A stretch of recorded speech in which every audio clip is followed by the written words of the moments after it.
Everybody's got a story. You just have to listen. And I'm Joe Pardavila, and this is Good Listen. And back when I was 17 years old, I had the honor of strutting down the runway of the North Arlington High School fashion show held at the luxurious Fiesta Wedding Banquet Hall on Route 17 in Woodridge, New Jersey. Now, my modeling career was brief and forgettable, but my guest today has just embarked on an unforgettable journey. Her name is Culliper, and at the age of 35, she's become a runway model. But there's more to her story than just the runway. Allie, welcome. Thank you. Nice to be here.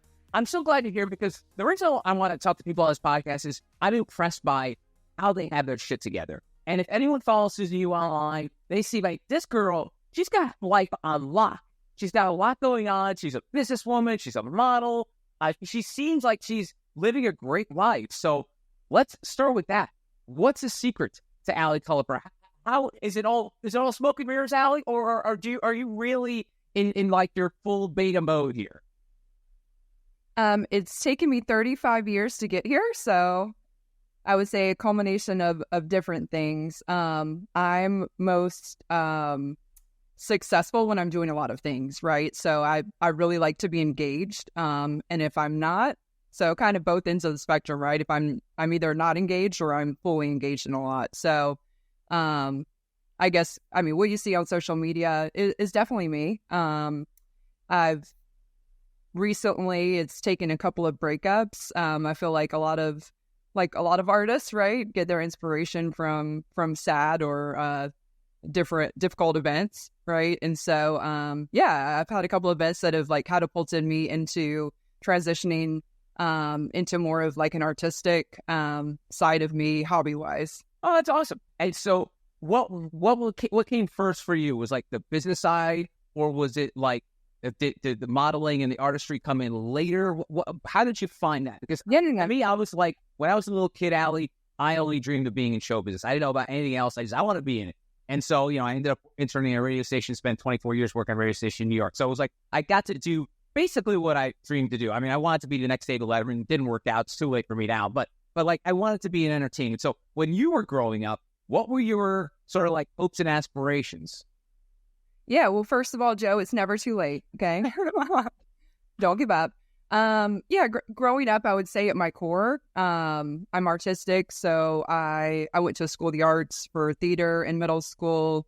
I danced in high school for a dance company. I came from a family of artists. My mom was a professional dancer, and so like all of those things were there, and just kind of grew up out of it, went to school, did the thing that we're all supposed to do, get a degree, right, and start a family, and all of those things.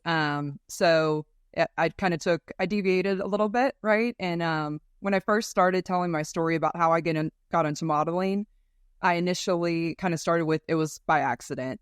But now looking back on it, I think that it was all for a reason. But yeah, so I went through a series of bad breakups and just wanted to try a new artistic hobby to give myself some confidence, right? Self-esteem. And so I saw an ad for a local runway show, a boutique that I shop at in town, just like very low key. It's like, okay, I'll put my name in for it. Now, had you ever done anything like that before, Allie? Had you like maybe just like had a friend who was a photographer, took pictures and upload? Did you do anything like that? Not really. With my family, family photos. Yeah. So not really. It was a little bit out of my comfort zone. I would say dance is probably the closest thing, right? Because you're utilizing your body and movement and that sort of posing, right? So, but I knew someone that was a model, a friend, and was like, hey, do you want to teach me how to walk down the runway for this thing? And within a matter of a month, it turned into me walking in New York Fashion Week.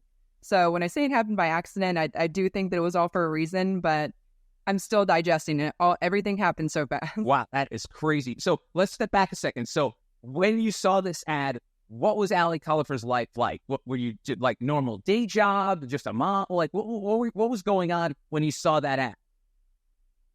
Yeah. Yes. Very busy. So I'm still in the defense industry, and that's my bread and butter. But at the time, I just gone through a breakup, so I was needing some self-esteem, right? And figured why not? Thought it would be good for me too, and even in my career in defense, right? I mean, I need to be the best ally, right? So took a chance. And so when you see this ad and you decide to, you ask your friend to just like, what kind of expectations do you have? Because I think expectations are everyone's enemies. They're like, you could either go in with too low or too high, but like, what were you expecting to get out of just applying for this thing? Yeah, zero expectations. Very low expectations.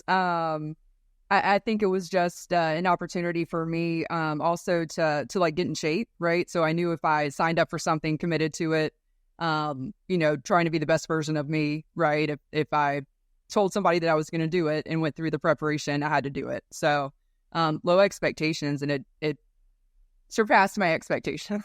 It sounds like it. And so do you have any idea what the competition was like? Because that's one of the things that intimidated me.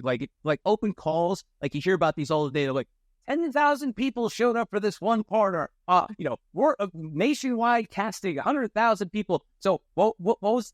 Did you know what the competition would be like when you entered? No, I think being 35, right, and doing this for the first time, I have a different perspective because I have built confidence. Allie 10 years ago would have never even thought about this, right? So even not really knowing the industry or the processes, I think just having confidence that I could do it, to be able to learn the industry, right, and that sort of thing, understand the competition. I think that helped me probably more than anything, other than, outside of looks. And, I tell people you don't really have to be pretty to model. You have to, I would say the two things: have confidence and have to be well liked. Like, people want to do business and cast people. I'm sure, same thing for you with your line of work, right? Yeah. And it's funny because you mentioned 35. And so I think you probably know this. Most people do. Like, it's a young man's game. Everything is like, we're all living in a simulation of Logan's Run. Like, if you're over 30, they like wipe you out of the room. Like, oh, you're too old for anything. So at 35, how common is that? Like, now that you're in this world of modeling, how common is it for people to start that late in the game? I think now it's more widely accepted. And the brands that I've kind of, I guess, most recently supported are accepting of different sizes, different ages, that sort of thing. So it's definitely becoming more normalized. So one of my favorite brands that I walked for in Miami Swim Week recently was Chrissy King, and she prides her brand on bringing in models that everybody likes, right, and really powerful women, and several of the ladies are older than me and fitter than me and just amazing to work with. So I definitely think that the industry's changing. Oh, that's so cool. And so if we can go back to the when you filled in that thing to go be a model, what did you have to do? And then when you got accepted, we were like, holy shit, now I actually have to go through with it? Was that such a win with such a long explanation where you like just shot like, now what do I do? Yeah, I would say I was excited probably for the first couple weeks leading up to it. So the panic didn't really kick in. We did a couple of rehearsals in Charleston. It was a designer, mainly a group from Charleston that went and walked in New York Fashion Week for the first New York Fashion Week. And so we had a couple of Charleston sessions. And then leading up to New York, walking. So I had actually never walked down an actual runway. Like, that was my first show. So there was definitely panic when we got there and realized that there wasn't time for the run through. Oh boy. And it's an interesting moment right before you're about to walk on stage. Kind of that panic kicked in. It was like, what did you do, Allie? Why did you sign up for this? Like, you have absolutely no choice now. Go. I know for some people it's hard to stay present in the moment. Some people either just take it all in and then like black out. They don't know what happened. Yeah. Do you remember that experience when you stepped foot onto that runway? Do you have any flashbacks about it, or is it just like at this point, like just all purple haze? I remember it all. Really? Like Okay. slow motion. I have had like blackout moments in other shows, but that first one, I remember very vividly. And what were some of the moments about that? Like when you say, because I can imagine you're not walking down the runway in like Chuck Taylors. It's probably like you got like really elaborate shoes, and you're walking on this runway for the first time. What were your legs jelly?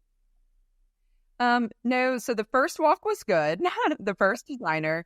The second designer, I actually wasn't hired to walk for. They asked me when I was on set, basically. So learning the industry, I didn't know that designers would come up to you and ask you to walk for them if there were changes in their lineup. And so I accidentally, I guess, turned down like 2 or 3 designers while I was there, and I didn't know they were trying to ask me to walk for them. And I thought that they were asking if I was part of their lineup, and I was like, no. So it's funny looking back on it. But I did have one designer once I figured out that I was eyeing their stuff like all night, and Perry Jones, and he came up and asked, so I got to walk a second time and for him. But that situation, he had to change me as we were walking backstage. Like he needed a last minute model, right? So I'm literally changing backstage.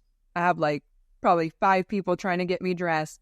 The jacket wouldn't button all the way. And he's like, just go. You got to hold it. So I remember all of that very detailed. But it was a really cool experience. Just like talk about being thrown in it. Yeah. There you go. That's awesome. And so you had this experience. It sounds like you enjoyed it. What were the next steps? Like at that point, you're like, all right, now I'm allowed? Yeah, it's definitely still in progress. So the big, I guess, other inflection point after the breakups, I actually got laid off by my previous company, probably like 3 weeks after I started modeling. So unrelated, Wow. Completely separate. But when I think back about things, I definitely think it was for a reason. Like whether you think God, the universe, whatever, put this in place for me to have some confidence while I went through that. So I'm actually in the process of writing a book about layoff to LA, I think is what we're going to go with it, to kind of detail my journey, how, the layoff catapulted me through modeling. Wow, that's so cool. All right, so I know there was a picture on Instagram floating around where you have like these giant wings, like these big red wings. I've never walked with wings. I don't know what you have to walk. Is there a special trot to it? Like, what is that experience like? They are really, really heavy. Yeah? Yes. It's different. But they give you so much confidence. So the wings that you saw were Chrissy King, the label. She's primarily swimwear designer, the one that I mentioned, and also who I walked for Miami Swim Week. So it's a big deal to get to wear her wings. First time models don't usually get them, but it's supposed to represent the essence of Victoria's Secret when they, were doing their runway fashion shows. So it's a little bit of challenge. Yeah, no, I'd probably fall over on my face. So well done. No trips or falls so far during your modeling career. You've only been doing it for a little while, but like, have you had any kind of like embarrassing moments where, because I'm such a klutz, Alan, I'm sure I probably wouldn't survive one walk down the runway, but like, did you have any issues like that? No, knock on wood, okay. But I would say in daily life, I am a little clumsy, but I think because this is so important, right? I'm like mentally preparing for it. I'm pretty, I say muscle memory is so important, right? You're practicing your walk over and over and over to where, even if you do black out, right, your body's going to know what to do. And so you decide to make this a part of your life. What happens next? Just for folks listening to do you go for an agent at that point and then they get your work? How does it go? Because again, I think we're all familiar with the old 80s, 90s supermodel model of like, you get hooked up to a designer, then you do a campaign or something like that. But like, what's life like for a 35-year-old model in 2024? Yeah, I'm still figuring it out. In terms of agencies, I would say that I've had more success looking for my own opportunities for modeling that resonate with what I'm interested in. Certainly younger models who are 100% dedicated into it and doing it full time. Agencies are definitely of importance for them. But I've had success just, I like fashion. Like, I love fashion. So looking at brands that I like and reaching out to them, and I've kind of been more successful that way. That's so cool. And you're based in Charleston, South Carolina. And, I'm a New Yorker. I know that New York, LA, Paris are big fashion hubs for models. What is geography, or how does geography play a role in models these days? I mean, obviously, I know the virtual nature of being able to do things anywhere, but like, how does the where you live affect, how you're able to proceed in the modeling part of your career?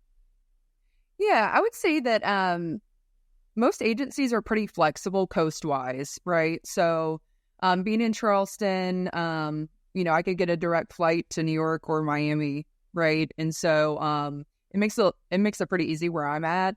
I would say I did LA Fashion Week once, but yeah, from coast to coast is a little bit more difficult. Nice. And so you mentioned a couple times breakups, and I don't know how personal you want to get here, but in terms of like, how do people separate life from their work? Because I know for many people, a breakup could just spiral into their professional life and then affect that. People, I think because of the pandemic, we become more empathetic with working with people. Like, we now like care about their feelings, which we took a pandemic to figure that out. But it can have its toll. How did you deal with those, and how did it it sounds like the last one kind of propelled you through your modeling, but like, how did those breakups affect you on a daily basis from all the successes you were trying to attain? Yeah, I think that they pushed me into extreme success. I probably wouldn't have had the motivation, to be honest. So when I started modeling, yeah, a little bit was like a stick it to the exes, right? The couple of breakups that I'd went through. So I'm thankful. I'm very thankful that they happened, and I would never be where I'm at today. Yeah, I was asking you like the sliding doors question. If you were like in a happy relationship where white picket fences, kissing, as they walk in the door, like, do you think if you had any of that, it would have? You don't think the modeling thing would have happened if you had this sort of like perfect home life, so to speak? Absolutely not. Really? I heard that. I mean, I was married for a while. And I didn't really have time for hobbies or anything. I have 2 kiddos.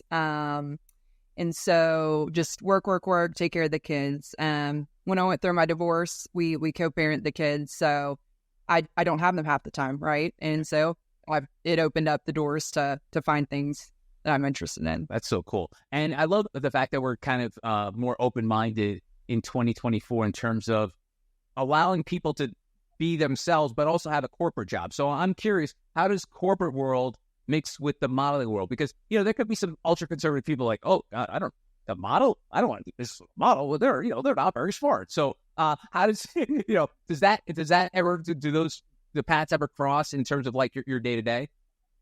I'm still trying to navigate that. Yeah, there's definitely perceptions. I think that where I want to move with this is to blend the both, right? And how do I utilize the successes that I gained from modeling while I was laid off, the duration that I was laid off, to empower other women? So kind of navigating through that, but I've always been focused on women empowerment, and even on the career side, right? Women's empowerment groups. So I want to be able to benefit. I want other females to benefit from my successes. And so whether that's just being a motivator for them, coaching, I don't know what that looks like, but certainly there are things that can translate over to the business side. That's awesome. And you do talk a lot about women empowerment on LinkedIn. And I'm curious because there is this cliche that women can't work together. Women are always trying to, stab each other in the back. And I've spoken to people about this, and I think it goes back to like our caveman sort of, makeup, where back in the Stone Age, the men were the providers, and then the women had to fight off to get a good provider. So I think that's sort of ingrained in a lot of us. It's just a silly little thing I think about, but I think that's sort of where that might have started from. How does women empowerment fit into this? Because I feel like you're seeing more and more of it, but sometimes, a lot of that DNA comes out. So how do you help with women empowerment in a world where sometimes a lot of those old cliches could come to life? Yeah, one of the things that really surprised me about modeling, I had that stereotype, right? I assumed that maybe the girls were going to be catty, right? It was going to be competitive a little bit. I mean, I didn't know, but I think most people would probably assume that, right? And so getting into it, the most loving, kind, sweet, encouraging individuals I've met have been through modeling and fashion and all the different related activities that go into that. So I was very pleasantly surprised.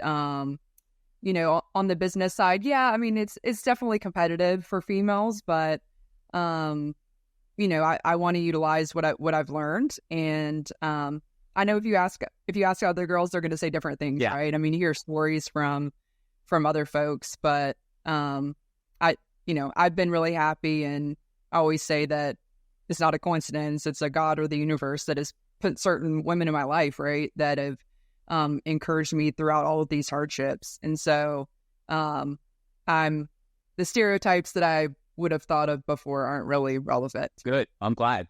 You mentioned the fact that the world of modeling and the women you ran into there. I'm just curious because I know I sometimes, being a middle-aged guy, when I run into teenagers, they make me feel like I'm 90. So I'm sure in the world of modeling, you're probably seeing a lot of teenagers. How does that work? How does that work? Because I'm sure there is this huge juxtaposition of, you know, there's, like you said, people in different ages, but I'm sure a majority of them are all kind of like teenagers or their early 20s. How do you feel like you fit into that mix? You know, it's funny. Sometimes when I look back at pictures, you can't really tell a difference. You would think that you would, but like I've modeled with other teenagers, right? Like 16 and 17-year-olds. And when you have the makeup, when you have the clothes on and everything, you're at your best. You look confident, and so you really don't even think about it. It's funny because in the business world, you know, people will age me, or they'll think that I'm like 10 years older than I am or something because of my expertise or where I've been able to, how far I've been able to grow, right? And so they just assume they add extra years. And then in the modeling world, I'm modeling with 17-year-olds. Wow, that's so cool. So in terms of, you mentioned writing a book and telling your story, why do you think, you know, do you think now's the time to do that? Have you gotten to the point in your life where you sort of like I joked earlier about like your full self? Like this is the time to share that? I think so. It kind of started just as therapy, right? Just kind of writing my story out on paper. And it was therapy. It was therapy. I'll work from there. Yeah. But yeah, I've that's kind of where I'm focusing my efforts right now. I'm not doing as much of the modeling per se. I'm busier on the work side, but just kind of going back to my artistic, you know, creative. I've found a lot of joy in kind of writing everything down. So I want to see where that goes, and I'm hopeful that it can help others, whether it's female or not, right? So yeah, no, absolutely. And in terms of where this goes, because, you know, obviously age is not an issue with you right now. Like you're doing things that most people wouldn't imagine. I mean, even though they are doing it, like where does like the next? Because you mentioned you had some rocky years before leading up to this, but like, what is it seems like you might have more of a master plan for the next 10? Yeah, I think so. I mean, really, the book. So just kind of give a little bit of background. My grandmother passed away about 6 months ago. I had a series of events. When I say like I had a tough year, probably every life event that could have happened in that year. Wow. So my grandmother passing, she was an educator and an author and wrote a book. And so once I started writing everything down on paper, I realized how important it was to me to become an author. I would have never thought that was something that I would even think about. So I think that's probably more of a challenge role for me than the modeling. But yeah, I'm really excited about it. So I do see a big picture with it. What exactly it looks like completely, I don't know, but trying to get there. And how do you? And I hate to ask this because it's like that stupid question everyone asks, like, how do you mother do all this? But like the fact that you're a model, a mom, a businesswoman, an author, like, how does that work? And we started the top out like keeping busy is sort of like your default setting, but how do you make that all work at the same time? I'm crazy. Yeah, I'm crazy. I mean, something has to give, right? Whether it's working out, I mean, I have to flex somewhere in my schedule, but no, I have gone through prioritization in my life and what's important to me, right? So, you know, maybe some of the socializing or, you know, networking events that I didn't need to go to or things like that. Like I've really tried to prioritize what's important to me as best as I can as a mom. Yeah. And it seems like you kind of had a lock on what your life could be now, but you mentioned a lot of the stuff you went through, a couple of breakups. Do you sometimes, like, I don't know, do you internalize it and then be like, what did I do? Is this my fault? Because I think sometimes people be able to take fault, like, it's not the other person. Well, what did I do? Is that something that you had to battle with as you got through to this other side where you're obviously happier and more fulfilled in your life? But like, did you ever internalize and be like, is it me? What's going on? Yeah, I mean, definitely, right? I mean, yes. Kind of where I'm at now, though, I'm thankful, right, that those events happened and didn't work out, because looking back on it, it would have been terrible decisions. Not talking negatively about the ex-husband. This is post divorce, but yeah, just probably not just the place that I was in.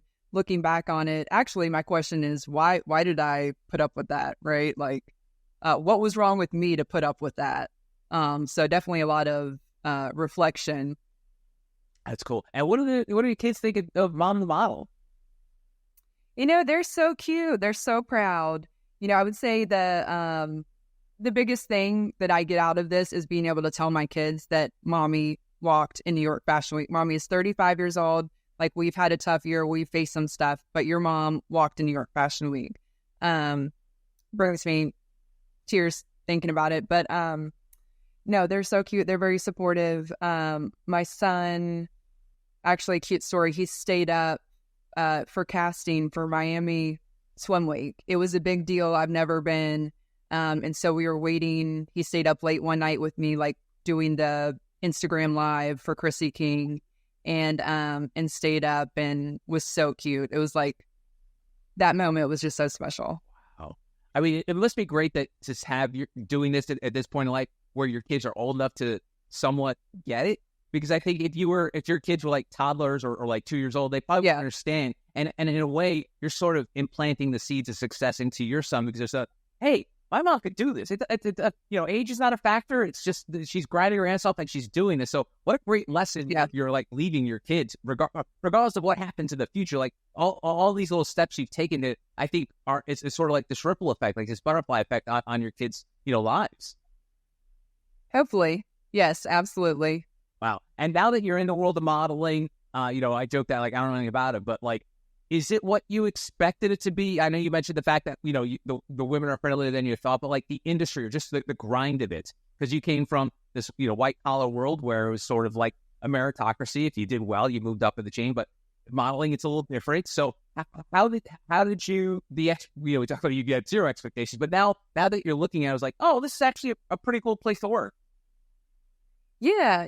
I think that my takeaways are related to learning a new industry, right? If I'm just in the business world, if I'm getting up to speed on a new account or a new customer, right? I mean, it takes time, right? There are lessons that you're going to learn, and there were lessons that I learned just through experience. Like, there was no other way to learn them than through experience. You mentioned, or we talked a little bit earlier about agencies, right? So photographers is another subject, right? Like knowing how to negotiate with photographers, doing your research on photographers and brands, right? So I would say I probably wasn't equipped, but just through experiences kind of learned to navigate.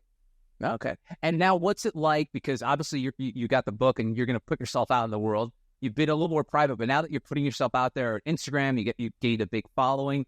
What's it like having this bit of fame now? And like, what is it bizarre that you were like a businesswoman one day and the next thing you're like an influencer? Like, how's it just affected just like you yourself as a person? Yeah, it is weird. I would say the first time like that I realized that I was successful with the modeling, I was at the airport, and I was actually on the way to Miami Swim Week on a Friday, and I ran into one of my followers in the airport, and they were like, they stopped me and were like, Ellie, oh my goodness, are you going to Miami? Like they'd been following my stories and everything, and wished me luck. And Wow. it was so cool. I was like just taken aback. I'm like, is this real? Yeah, you will never get used to that. I mean, I was fortunate to be in radio New York in 20 years, and I was still like, after 20 years, when people ran up and be like, "Hey, I listen," I'm like, "Oh my god, really?" Like, because I think we're so sheltered that we're like, "Does anyone really care about us?" But you'll be shocked to know, it's gonna be wild. And I randomly ask this of people that have a larger followings, but like, what is your DMs like? Is it a weird place? Is it what kind of messages do you get from folks? What is that? What is the IG world of Ali Culliper like? Yes, all things. There's a lot. Just learning to navigate that too, right? And I'm a people person. I'm a people pleaser, so I had to, figure out how to respond or not respond, right, when it makes sense. I want my followers that support me to feel supported. So I don't like. I had to deal with like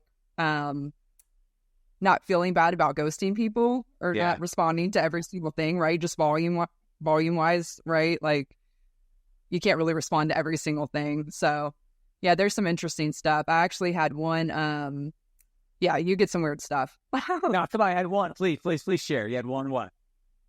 No, there was one really weird, like almost had to get a restraining order. I had to file a police report. Yeah. Sure. I never had one of those. Online safety. Good for you. Wow. All right. Let's wrap things up by talking about the near future. I know you got the book, you're still modeling, you got the day job. If I were to have this conversation with you 1 year from now, what would Ali Culliper's life look like? Well, hopefully there would be no more significant life events. Right. Okay. Get past that. Like a steady life. Yeah, I mean, I don't know if I'll be ready to put it out by then, but I think one of the things I've learned from all of this is one thing has led to another just naturally, right? Doing the first audition for that boutique that I mentioned, turning into multiple brand deals and all kinds of things. So yeah, I think there probably will be more, right, with putting my story out there. So I'm looking forward to see kind of what that translates into. Awesome. And last thing, on your IG, on your profile, it says "Saved by Grace." What does "saved by grace" mean to you? Yeah, my faith is extremely important. So, I think in most parts of my life, friends, colleagues, know that I'm a Christian, and I want to be able to represent that in all capacities of my life. So, and certainly the modeling journey has really strengthened my faith. Like I said, there's no other way to describe it than God's plan. That's awesome. My name is Ali Culliper. If folks want to find out more about you, Ali, where would be the first place to start? I'm assuming it's Instagram, but I'll let you do the talking. Sure, yeah. Instagram's good. Ali Culliper. Find me there. Ali, thanks so much for the time. Really appreciate it. Thank you. Thanks, Jeff. That's today's Good Listen. You can find me on Instagram too, at Joe Pardavila, and on TikTok at jpardavila. If you want to shoot me a note, you can send me an email at joepardavila@protonmail.com. If you're listening to this on Apple or Spotify, please leave a 5-star review. That'd be awesome. And if you're watching on YouTube, click that thumbs up. It's a small gesture, but it really helps the channel. Thanks for spending some time with me today. I will see you next time. Adios.